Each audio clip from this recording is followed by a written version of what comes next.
റസൂൽ പറയുന്നു ഖൈറുമാ ഖുൽതു അന വന്നബിയ്യൂന മിൻ ഖബ്ലി, ഞാനും എൻ്റെ മുമ്പ് ജീവിച്ച സർവ്വ നബിമാരും പറഞ്ഞതിൽ ഉത്തമമായ വാക്ക് അതാണ് ലാ ഇലാഹ ഇല്ലല്ലാഹു വഹ്ദഹു ലാ ശരീക ലഹ്. ആരാധിക്കാൻ, പ്രാർത്ഥിക്കാൻ, നേർച്ചയാക്കാൻ, അറക്കാൻ, ഹൃദയത്തിന്റെ അകത്ത് സ്നേഹിക്കാൻ, ഹൃദയത്തിന്റെ അകത്ത് ഭയപ്പെടാൻ അർഹപ്പെട്ട ആരുമില്ല, എന്തുമില്ല, എവിടെയുമില്ല, എപ്പോഴുമില്ല അല്ലാഹ് അല്ലാതെ. അതാണ് ലാ ഇലാഹ ഇല്ലല്ലാഹ് വഹ്ദഹു ലാ ശരീക ലഹ് ലഹുൽ മുൽക്കു വലഹുൽ ഹംദു വഹുവ അലാ കുല്ലി ഷൈഇൻ ഖദീർ. ഇതാണ് നിങ്ങൾ അവിടെ വെച്ചിട്ട് 1000-ഓ 10,000-ഓ പ്രാവശ്യം ചൊല്ലിയിട്ട് എല്ലാവരും പ്രാർത്ഥിക്കാം. ഒരാൾ പ്രാർത്ഥിച്ച് മറ്റാൾ ആമീൻ ചെയ്യുന്നതിനേക്കാളുന്നത് ഓരോ ആൾക്കും അവരവർക്ക് അറിയുകയുള്ളൂ എന്താണ് അവൻ അള്ളാഹുവിനോട് ചോദിക്കാനുള്ളത്. ഓരോരുത്തരും അവർക്ക് അറിയാൻ അവന്റെ ചോദിക്കാനുള്ളത് അള്ളാഹിനോട് അവിടെ വെച്ചിട്ട് ചോദിക്കുക. അക്കൂട്ടത്തിൽ ഈ സാധുവിന് വേണ്ടിയും അള്ളാഹുവിനോട് പ്രാർത്ഥിക്കുക. അള്ളാഹു അവിടെ വെച്ചിട്ട് അവിടെ ഒരുമിച്ച് കൂടി അവിടെ അള്ളാഹു സുബ്ഹാനഹു വ തആല ഞാൻ ഇവർക്ക് പുറത്തു കൊടുക്കൂ എന്ന് പ്രഖ്യാപിക്കുന്ന അവിടെ തയ്യാർ ചെയ്യുന്ന ലിസ്റ്റ് ഉണ്ടല്ലോ. ആരാണ് ആ ലിസ്റ്റിൽ സാക്ഷികൾ എന്നറിയാമോ? ഉഷ്ഹിദുക്കും, ഈ മലക്കുകളെ നിങ്ങളെ ഞാൻ സാക്ഷി നിർത്തുന്നു. ഒരു തെറ്റ് ചെയ്യാത്തവര്, തെറ്റ് തീണ്ടാത്തവരായ ശുദ്ധാത്മാക്കളായ മലക്കുകളാണ് അവിടെ സാക്ഷി നിൽക്കുന്നത്. അവിടെ ഒരുമിച്ച് കൂടിയവർക്ക് പുറത്തു കൊടുത്തു. അവിടെ അവർ ഉമ്മ പ്രസവിച്ച മക്കളെ പോലെയായി മാറി.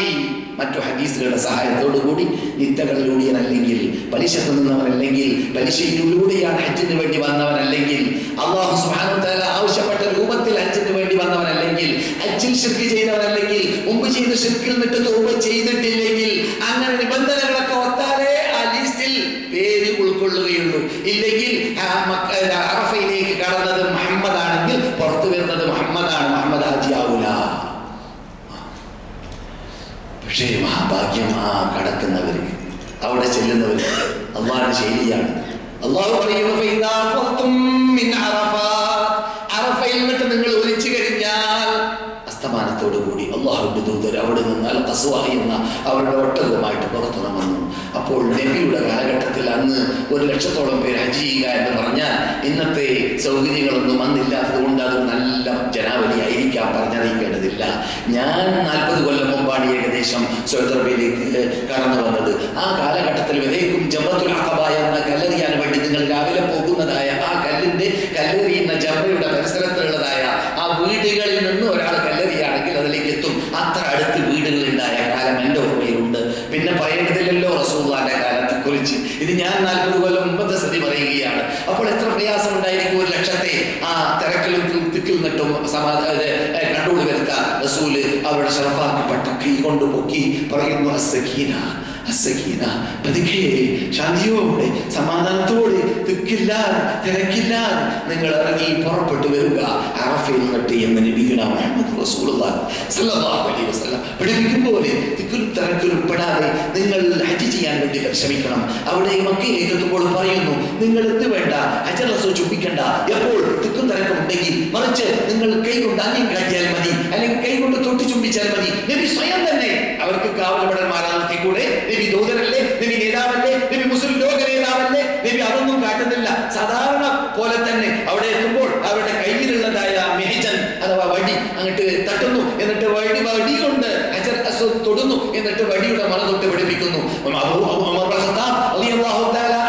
കഅബത്തിന്റെ അടുക്കൽ കൂടി തവാഫ് ചെയ്യുന്ന സന്ദർഭത്തിൽ പഠിപ്പിക്കുന്നു എന്ന് നിങ്ങൾ ഇങ്ങനെ തവാഫ് ചെയ്യുമ്പോൾ ജനങ്ങൾക്ക് ദ്രോഹം വരികയാണെങ്കിൽ വിട്ട് തവാഫ് ചെയ്യലാണ് ഉത്തമം എന്ന്. സുബ്ഹാനല്ലാഹ്, ഇതൊക്കെ നമുക്ക് പാഠമാണ്. നാം കരുതി കൂട്ടി തിരക്കുണ്ടാക്കുന്ന വകുപ്പുണ്ട്. പ്രത്യേകിച്ച് സൗദി അറേബ്യന്റെ അകത്ത് ഹജ്ജിന് വരുന്നവർക്ക് എന്തൊരു തിരക്ക്. അവർക്ക് കാണേണ്ടത് അറഫ മാത്രം. അറഫ കഴിഞ്ഞാൽ ഓടി, ഇതോടുകൂടി ഹജ്ജ് കിട്ടി എന്നുള്ള തോന്നലും. സുബ്ഹാനല്ലാഹ്, എത്രയോ പേരെ നാം കാണാറുണ്ട്. ജിദ്ദക്കാരും അതിന്റെ ജിദ്ദക്കാരുടെ ഉണ്ടെങ്കിൽ ബേജാറാണ്ട, നമുക്ക് കണ്ടു പരിചയമുള്ള അനുഭവം പറയുന്നത് ജനങ്ങൾക്ക് പാഠമുണ്ടാവാൻ വേണ്ടിയാണ്. ജിദ്ദക്കാരും മക്കയുടെ പരിസരത്തിലുള്ളവരുമെല്ലാം പലരും ഒതാന തവാഫ് ചെയ്യാതെ ഓടും. എന്താ കാരണം പറയാറുള്ളത്?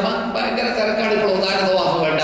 എടാ, മക്ക ഹറമിന്റെ അകത്ത് നിന്ന് ഹജ്ജിന്റെ അമൽ അവസാനിക്കാതെ പോകരുത്.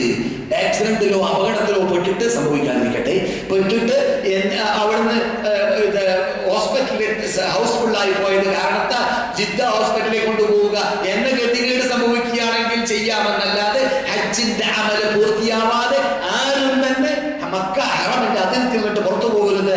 മക്ക ഹറമിന്റെ അതിർത്തിക്ക് തൊട്ട് തന്നെ അവന്റെ വീടാണെങ്കിൽ പോലും പോകരുത്. കാരണം ഹജ്ജ് ചെയ്യുക ചെയ്യേണ്ടത് മക്കയിൽ വെച്ചിട്ടാണ്, ഹറമിന്റെ അകത്ത് വെച്ചിട്ടാണ് എന്ന് മാത്രമല്ല വദാഇന്റെ തവാഫ് ചെയ്യാതെ പുറത്തു പോകാൻ പാടുള്ളതല്ല, വദാഇന്റെ വിടവാങ്ങുന്ന തവാഫ് ചെയ്യാതെ പുറത്തു പോകാൻ പാടുള്ളതല്ല. ചില ആൾക്കാരൊക്കെ ജിദ്ദയിൽ ഫോളോ ചെയ്യും. ഞാൻ 2 കൊല്ലം മുമ്പ് ഹജ്ജ് ചെയ്തിരുന്നു മൗലവി, എന്നിട്ടോ അന്ന് ഞാൻ വദാഇന്റെ തവാഫ് ചെയ്തിട്ടില്ല. എന്താ കാരണം? ഞാൻ നാട്ടിലേക്ക് പോകുമ്പോൾ ചെയ്യാന്ന് വിചാരിച്ചു. കേട്ടില്ലേ? വിവരക്കേട്. ഏത് മൂപ്പര് 2 കൊല്ലം മുമ്പ് ഹജ്ജ് ചെയ്തോലോ, ആ ഹജ്ജിന്റെ അമൽ വിട്ട് വദാഇന്റെ തവാഫ് മൂപ്പര് വാക്കിയാക്കി വെച്ചിരിക്കുകയാണ്. ഏത് കിതാബിൽ ചുട്ടിലെത്തിച്ചു നോക്കിയ കിതാബിൽ കാണൂല, മൂപ്പരെ പോക്കറ്റ് എന്നാണത്. അപ്പോൾ ഹജ്ജിന്റെ അമലാണ് വദാഇന്റെ തവാഫ്. ആ വദാഇന്റെ തവാഫ് ഹജ്ജോട് സമാപിക്കുമ്പോൾ തന്നെ ചെയ്തിട്ട് പുറത്തു പോകണം, അത് ചെയ്യാതെ പുറത്തു പോകാൻ പാടുള്ളതല്ല. പറഞ്ഞു വരുന്നത് റസൂലുള്ളാഹി സ്വല്ലല്ലാഹു അലൈഹി വസല്ലം പങ്കെടുക്കാനായോ അറഫയുടെ വിട വാങ്ങിയതായ വേളയിൽ, അറഫയുടെ വിട വാങ്ങിയതായ വേളയിൽ എവിടേക്കെത്തി? മുസ്ദലിഫിലേക്ക് എത്തി. മുസ്ദലിഫിലേക്ക് എത്തിയപ്പോൾ നിങ്ങളുടെ കൂടെ നേതൃത്വങ്ങളും അമീറമാരൊക്കെ ഉള്ളതുകൊണ്ട് ഇത്ര കാര്യം പറയേണ്ടതില്ല. കാരണം ഇത് മുസ്ദലിഫ് മനസ്സിലാക്കാതെ മുസ്ദലിഫ് എത്തുന്നതിന് മുമ്പ് ഇറങ്ങിയിട്ട് രാവിലെ പ്രഭാതത്തിൽ സൂര്യ ഉദിച്ച ശേഷം അവിടുത്തെ പുറത്തു പോകുമ്പോൾ മുസ്ദലിഫയുടെ ഗേറ്റ് കണ്ടിട്ട് അപകടത്തിൽപ്പെട്ട ഹാജിമാർ വിളിച്ചു പറഞ്ഞിട്ടുണ്ട്.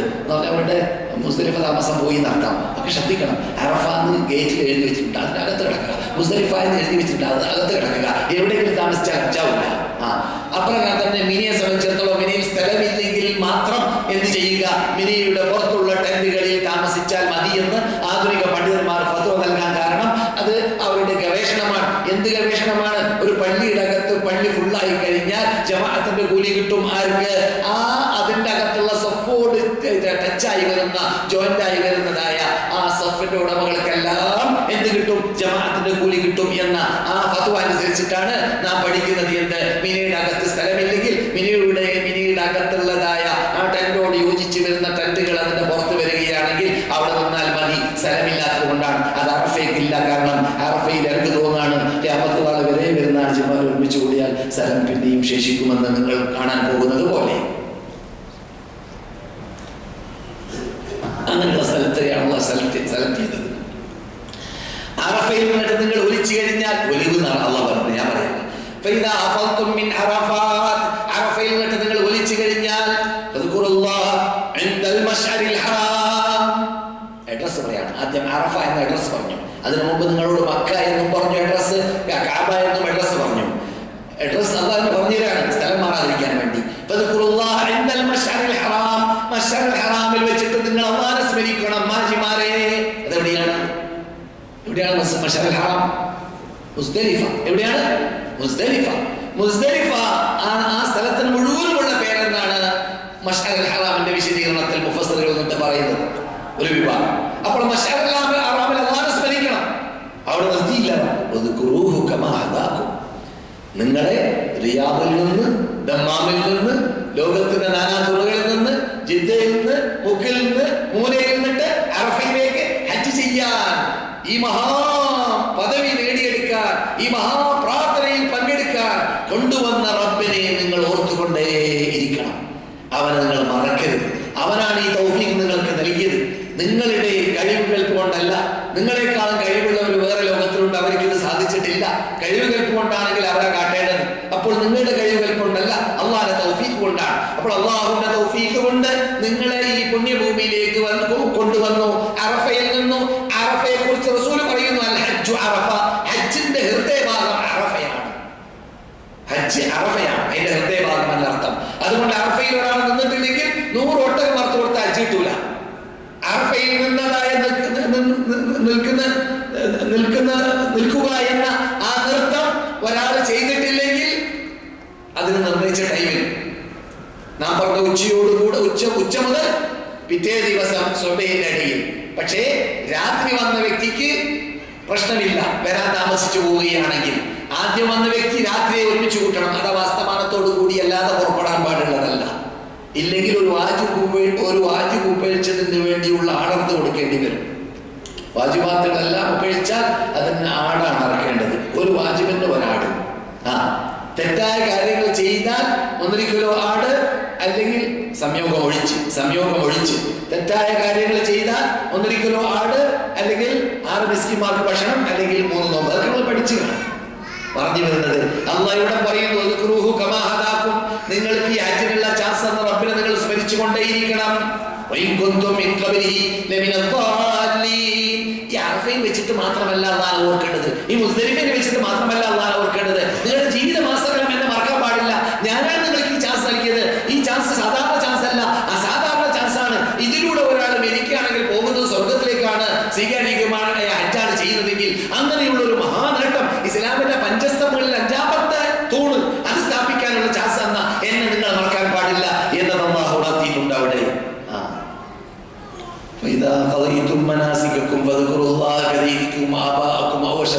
എന്ന് അവിടെ എത്തിയ ശേഷം പറയുന്ന രംഗവും സ്മരണീയമാണ്. അത് നിങ്ങൾ ഓർക്കണം.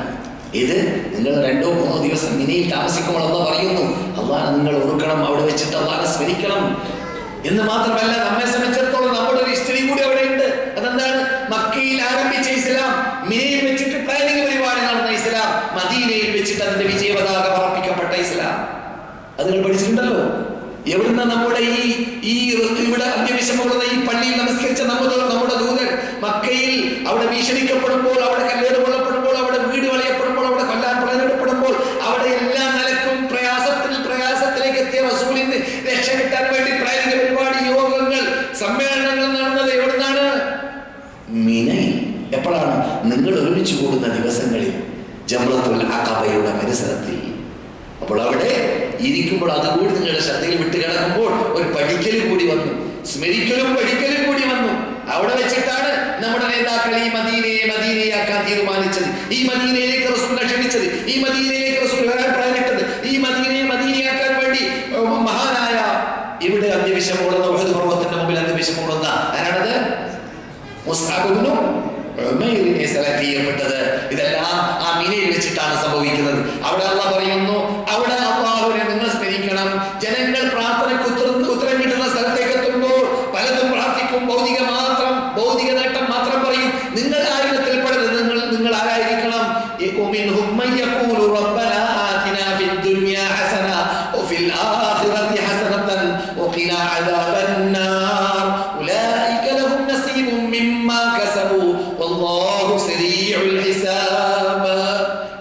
പരത്തിലും അന്തസ്സുള്ള അഭിമാനമുള്ള ജീവിതം ജീവിക്കാൻ ഞങ്ങൾക്ക് ചാൻസ് നൽകണം എന്നായിരിക്കണം നിങ്ങൾ പ്രാർത്ഥിക്കേണ്ടത്. എന്നല്ലാതെ ഞാനും എന്റെ ഭാര്യയോട് തട്ടാനും എന്ന തത്വം പാടില്ല.